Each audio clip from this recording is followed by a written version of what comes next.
Hello citizens, this is Counselor Gian-Carlo Carra. I'm just going to weigh in very briefly about the guidebook, as brief as I can. As you know, I feel like all I've been talking about for the last several years is the guidebook for great communities and how we've been forcing it to get to this point where it's good and ready to go.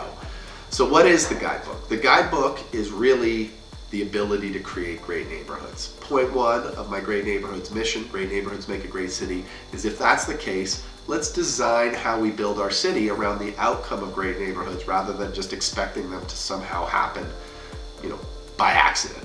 Let's make that the focus. The guidebook makes it the focus, and it does so in 4 ways.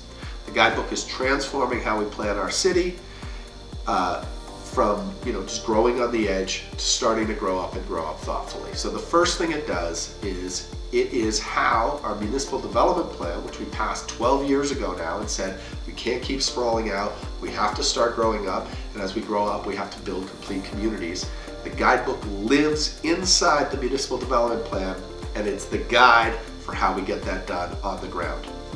The number 2 thing that the guidebook does is it guides local area planning. This is how the rubber hits the road. This is how the idea of great neighborhoods and the components of great neighborhoods gets applied on a neighborhood by neighborhood basis by working communities and the city and developers all together and having thoughtful conversations. Where does my community come from? Where is it at? And where do we want it to go? How is it going to grow? Where are we going to put the density? Where are we going to put the shops and the main streets and the places to work? Where are we going to revitalize parks? Where are we going to drive transit and active modes? How are we going to change our neighborhood while also protecting the things that we love? That's what the local area planning process does, and the guidebook gives us the tools to apply them at the local level. So number 2, we build local area plans.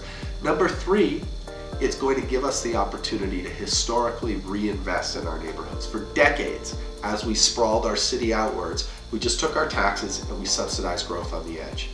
Now we're going to take our taxes and we're going to reinvest them into neighborhoods, and we're going to reinvest them into places that get us the best growth, get us the best amenities, that get us the best economic diversification, that are more socially inclusive. We want to build thriving, inclusive, resilient communities, and the guidebook will allow us to reinvest that when we have the plans in place developed with community. The 4th thing the guidebook does is, for years, what we want our neighborhoods to become is aspirational, and it sits in a policy area of planning.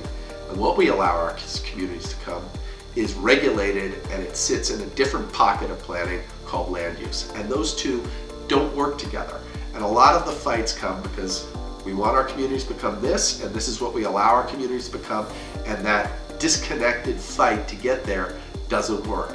And so what the guidebook will do, it will allow us for the first time ever to bring our aspirations for what we want our communities to become and what we legally allow our communities to become to live in the same place. And we will build our best future together. So this is not an Orwellian thing, this is not a top-down, this is a 10-year trip to get to a place where we can achieve what we said we wanted to do, and we can achieve it together. It's a really good document, and it's just the start, because it's going to grow and change and develop as we work with communities and develop our local area plans.